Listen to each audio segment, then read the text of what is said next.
the phone lines are all lit up when it comes to Patriots talk. So let's go to Nick in Connecticut. Nick, what's up? Good morning, guys. So I was listening a little bit to Mutt last night saying how there's no chance, basically, if the Patriots don't win out. But, I mean, I think they're going to get spanked this weekend, and I think even if they make the playoffs, at this point, it's just to get beat up again by the Chiefs, the Bills, or the Bengals.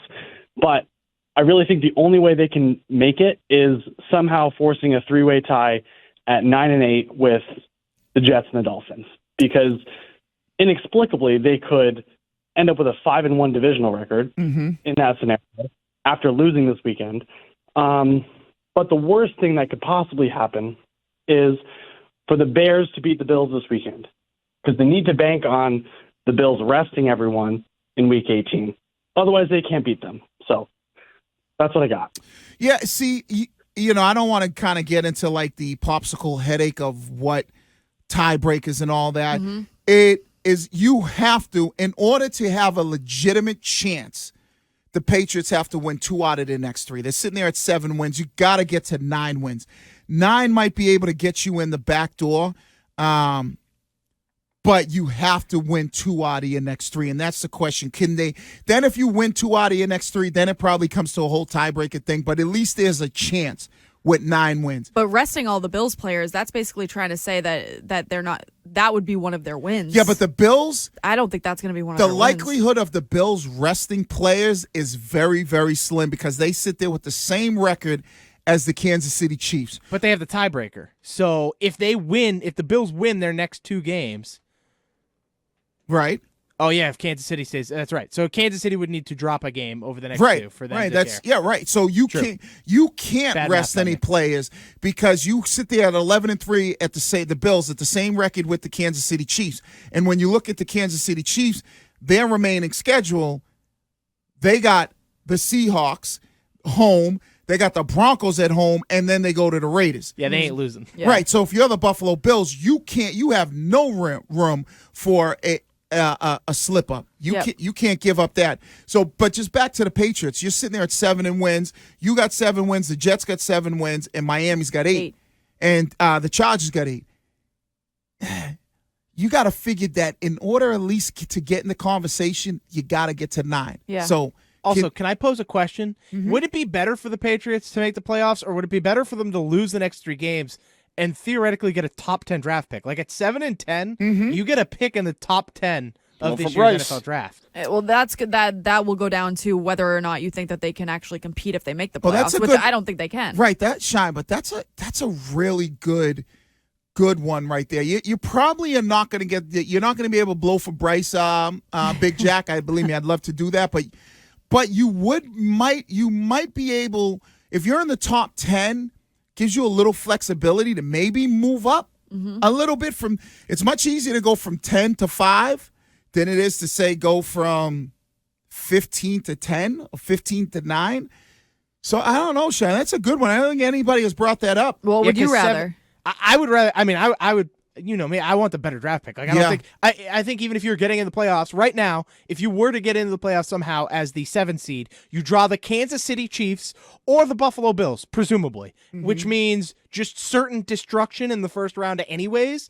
I would rather just you drop the next 3 games and you get a top 10, maybe like the 10th pick. But you look at the last couple drafts, like guys that are falling to that 8 to 12 range have been really, really good. I mean, Patrick Surtain a couple years ago, even Devontae Smith would dropped pretty far there. Like there are really talented players in that 8 to 12 zone that at 7-10 you'd actually have a legitimate shot at. Yeah, but that's such a loser mentality. Yeah, you don't do that around here, man. But you need to look towards the future. Yeah, Big Jack, we're in a different location now. And then the other thing you start to look at I always have hope. I'm a long-suffering just sports fan in general. I have optimist. I like it. Right. I have hope until the last buzzer, until the last whistle. But what that does for you, it then allows you to say, okay, if you are able to get up into the top 10 and then you start to maybe look at some of the teams that are ahead of you. Like, Houston's going to go after a quarterback. Chicago, they have the second overall pick. They wouldn't need a quarterback. Seattle, maybe the rumors they like Geno. They probably wouldn't be in on a quarterback. But do you need to go for a quarterback? No, with that you top don't. 10 But pick? what I'm saying is maybe even if some of these quarterbacks go early, that leaves you in a position where maybe better talent. Yeah. Like maybe, you could get look at Garrett Wilson is awesome in New York. Like you could get a Garrett Wilson at 10 or 11 next year, and then immediately you're like, okay, this is my receiver one for the future. Or you could get, this could be very interesting how you could potentially do this. You could get that defensive player that maybe you want to pair with Uche, Judon. Maybe you could get that. A lockdown corner. You could get a lockdown corner, or you could get that elite 3 technique that you feel like could have that Aaron Donald potential to add to your. Aren't you hoping that's what Barmore is? Like, couldn't your like next year line be guys like Judon, Uche, Barmore, and Wise, and then you're mixing in Lawrence Guy for the run? Okay, if you feel stop. like Barmore's that guy, or then okay, if you feel that way, then maybe you go to the linebacker position and you go, all right, maybe we go get an elite linebacker, right? Whether that's somebody that maybe's kind of taking the role from Bentley that you feel like, or maybe you're adding with Bentley, you feel like is more of an every down, can cover guys.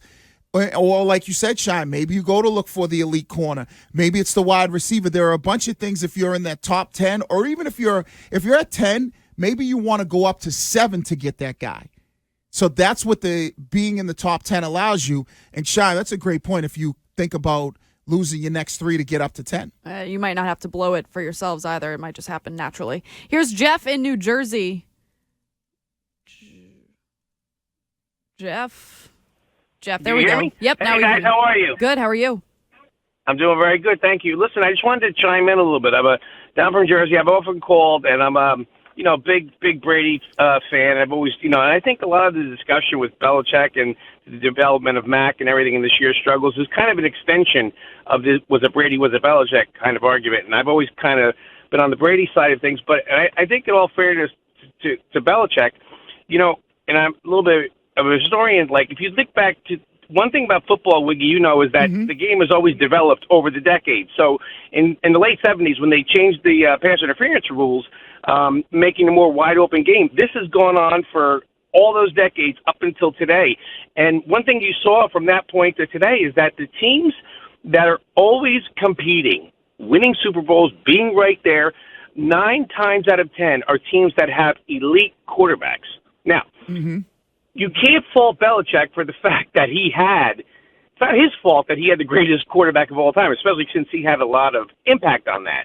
So you can't hold it against him, just as if you can't hold it against Bill Walsh that he had Montana and things of that nature. But the difficulty now where the Patriots are is that your quarterback, whether it's through the lack of development or his overall level of ability, it doesn't rise up. Because if you just look at the teams that we talk about, like right now in 2022, the Bills, Josh Allen, Kansas City, Patrick Mahomes, Cincinnati, Joe Burrow, the Eagles, Jalen Hurts. And if you go on and on and on, the top teams are the teams that have this elite quarterback. There's such a premium on that position. And I think Mac might be okay. He might be serviceable. But, I think Belichick's going to continue to struggle because I don't know what he could do unless Mac develops. Now, maybe the hiring of Patricia, obviously, stilted his development. But unless you get a quarterback or if Mac develops, this is going to go on. I once said to you guys, you're at the infancy of stink. It's more like the infancy of irrelevancy. Right. As a Raider fan, that's what I did it for 30 years. Because if you don't have that guy, that Brady, the Montana, I don't know how you compete in this league for big stuff. Well, and that's Thanks, Jeff. and that was my point. Jeff, that's a great point. That was my point, and I know I see Robert on the line, but that was my point of how Miami might potentially be with Tua, right? And I think this is the eye opener, and Bill Belichick might be seeing, and that's what Curtis said. The Ian O'Connor was like, well, you could win with any top 15 quarterback. Maybe he's starting to realize that you need an elite quarterback to be able to win something of value, which is obviously a Super Bowl.